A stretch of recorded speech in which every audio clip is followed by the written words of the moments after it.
Tide pools are like tiny oceans trapped in rocks, and they're full of surprises. The ochre sea star is a top predator. It actually pries open mussels with its arms.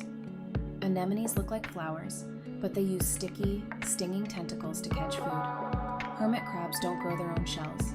They borrow abandoned ones and trade up as they grow. Nudibranch are super colorful sea slugs, and their colors warn predators they're toxic. And the sculpin? It's a fish that blends into the rocks so well it's nearly invisible. Which one's your favorite? Drop it in the comments below.